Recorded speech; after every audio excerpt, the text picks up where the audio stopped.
Je suis Guillaume Fotillou, je suis directeur général et cofondateur de Linkfluence, qui est une entreprise qui est spécialisée dans l'écoute et l'analyse des conversations sur le web social. Et je suis aussi professeur associé à Sciences Po.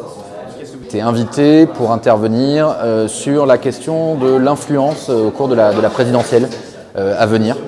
Voilà, sachant que Linkfluence est un acteur qui s'intéresse et qui analyse maintenant depuis plus de 6-7 ans la politique sur le web social.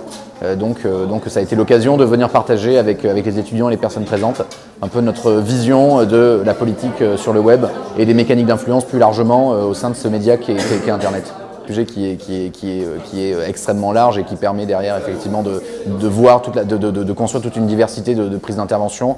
Le programme de la Social Media Week ça a permis qu'il y ait effectivement beaucoup de conférences et a été, me semble, d'un grand intérêt. Donc on embrasse large. L'empowerment, de toute façon, c'est effectivement au centre même du web, parce que le web, c'est la désintermédiation et c'est la capacité au plus grand nombre justement de devenir média et de se faire média. Donc effectivement, je pense que le sujet est bien choisi parce que justement il embrasse large. Site de Linkfluence, mais aussi sur le site Politicosphère, qui est le partenariat que nous avons avec le journal Le Monde, pour suivre la présidentielle. Merci.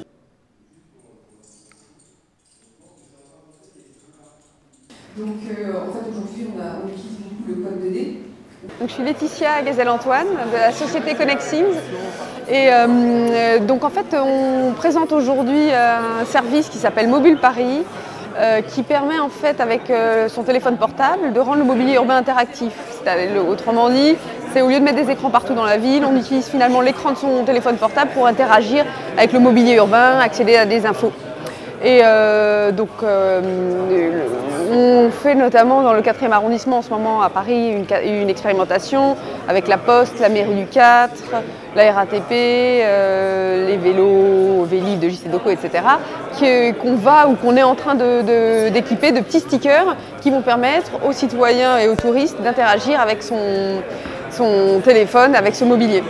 Et comme on est assez proche de la mairie du 4, ils nous ont proposé de venir expliquer notre projet, qui est justement le fait de faire le lien entre le monde du web et le monde physique. C'est une approche assez originale et qui, à ce titre, intéressait le Social Media Week. Et nous retrouver à www.connexins.com. Connexins, ça s'écrit CONECTINGS.com. Je m'appelle François Cohen, je suis le chef de cabinet de Dominique Bertinotti, qui est la maire du 4e arrondissement et qui, pour la 2e année consécutive, a le plaisir d'accueillir pas mal de manifestations de la Social Media Week à Paris. À la mairie, ici, on est dans la salle des mariages de la mairie du 4, transformée en salle de conférence le temps d'un soir. Et puis, on a un autre espace au premier étage convivial et au Blanc-Manteau pour la soirée de clôture de demain. On sera le 17 février. Les regards qu'on porte, c'est évidemment un grand intérêt pour diverses raisons. Déjà parce qu'on a une population assez connectée, une moyenne d'âge, on va dire, assez jeune et en train de se rajeunir, et du coup qui a une appétence et un usage de ces outils très développé. Donc on est actif, on est vigilant, donc une présence sur les médias sociaux, Facebook, Twitter évidemment, et puis aussi le développement avec des partenaires, la NetSquad évidemment, d'outils, et avec eux on a développé B-Cities. Alors B-Cities, c'est un nom qui nous porte chance parce qu'on a des rues sur les toits de la mairie du 4e arrondissement à Paris. Donc B-Cities, ça nous allait très bien comme titre, et c'est un outil de signalement des problèmes. On est sur Facebook évidemment, mairie 4 Paris, Twitter, mairie du 4, et enfin en téléchargeant Paris 4. J'organise l'apéritweet avec entre autres Guillaume. Donc je suis Guillaume, je co-organise l'apéritweet aussi également avec Stéphanie, Joris et Edouard, et je suis créateur d'entreprise. Simplement de personnes qui ont un compte Twitter et qui veulent se rencontrer dans la vie réelle, échanger des verres, networker, rigoler avec les copains. Voilà. Ça fait 2 ans. C'est la 20e.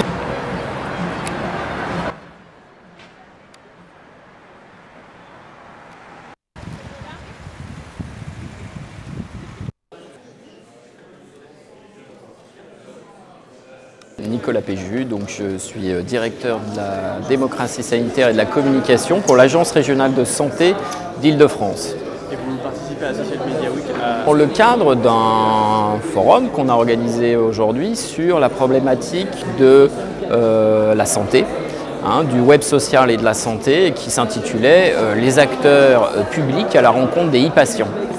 Principalement, ce qui a été traité, c'est la problématique qui est aujourd'hui importante, qui est le décalage entre une société dans laquelle les patients, les usagers, même je dirais les citoyens, s'intéressent très fortement à la santé. On le voit bien sur le web, on le voit dans le web social, dans les échanges qui existent dans ce domaine sur la thématique santé, et où en même temps, les acteurs publics, les grandes institutions de la santé sont finalement assez peu présents. Pourquoi ?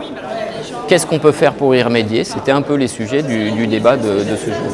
Alors, c'est un thème, l'empowerment, qui est complètement adapté à la problématique de la santé. Pourquoi? Parce qu'aujourd'hui, je dirais que la relation entre les citoyens et les médecins et les soignants et le système de santé change.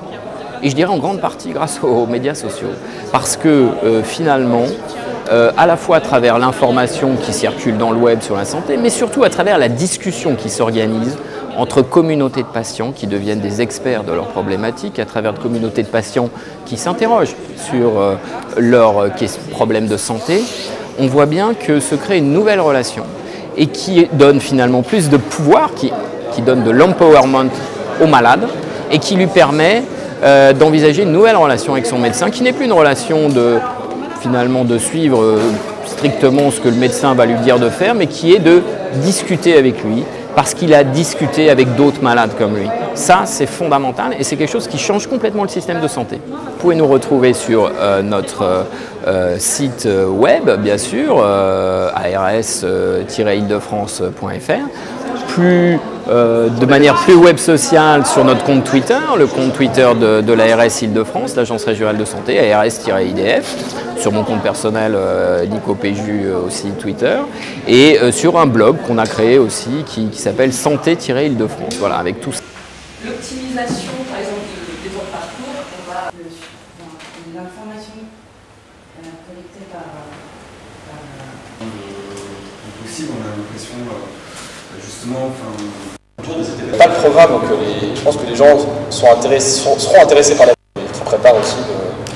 Est-ce que par exemple les débats, tu es hyper présent sur Twitter, est-ce que tu sens des différences extrêmement fortes entre finalement un peu les espaces dont on a parlé, les commentaires du monde.fr ne sont pas exactement les mêmes que ceux que tu peux avoir sur la timeline Facebook, sur Twitter c'est encore un autre esprit. Bonjour, donc je m'appelle Benoît Thiolin, je dirige l'agence internet la Net Squad. Et nous organisons cette année pour la deuxième fois la Social Media Week qui vient de se clore à l'instant par un débat sur la place qu'Internet occupait aujourd'hui dans le débat public à l'occasion des présidentielles. Cette année c'était l'empowerment, c'est-à-dire au fond on se rend bien compte que Internet aujourd'hui est en train de bouleverser à peu près tous les secteurs au fond, le commerce, le débat public, la politique, la santé, etc.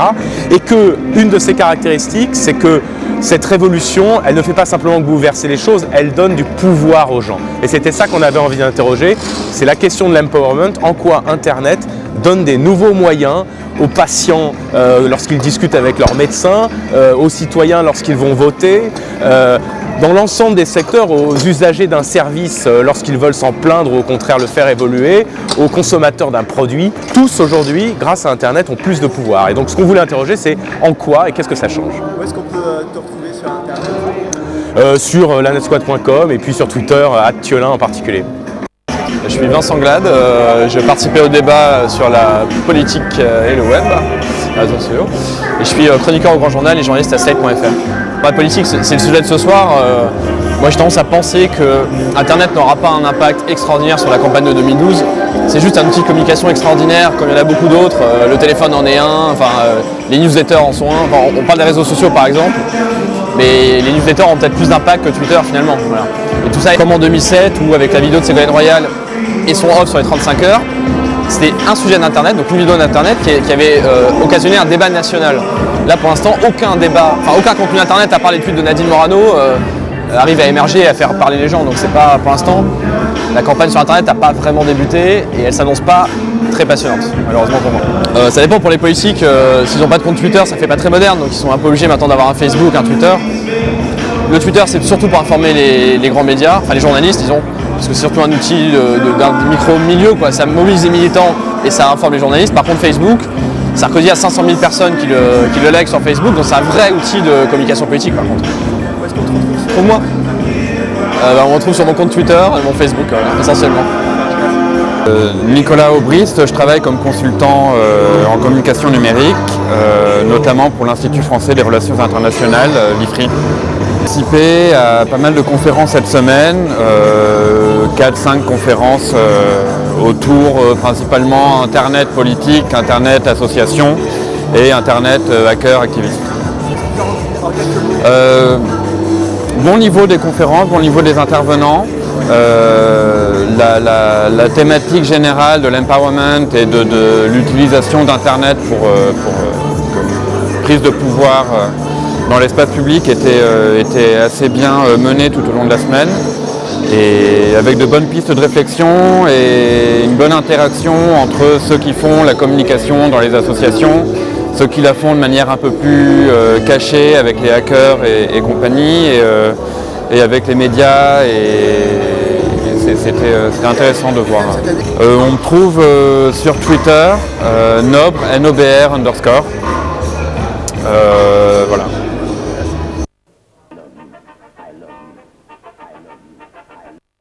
Je suis Jean-Baptiste Ingold et je suis consultant en médias sociaux.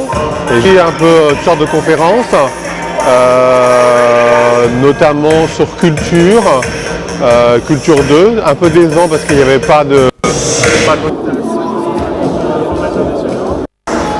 Bruno Morléo, je suis rédacteur Urban News et je viens d'être diplômé master génie urbain, département génie urbain de Marne-la-Vallée. Moi j'ai co-organisé un événement qui s'est appelé Autour de la ville numérique. Ça va pour la Social Media Week par la Net Squad qui organise l'événement à Paris. Et moi j'ai co-organisé l'événement de ce vendredi sur la ville numérique. Donc c'était un atelier qui s'est déroulé toute la journée avec des étudiants, des jeunes professionnels qui venaient à la fois d'univers totalement différents, de paysages, d'urbanisme, d'architecture, de philosophie. Il y avait un avocat. Vous pouvez me retrouver sur urbannews.fr. J'ai un profil LinkedIn, voilà, Bruno Morléo. Et d'ailleurs en ce moment je recherche un emploi. Alors je fais un peu ma pub.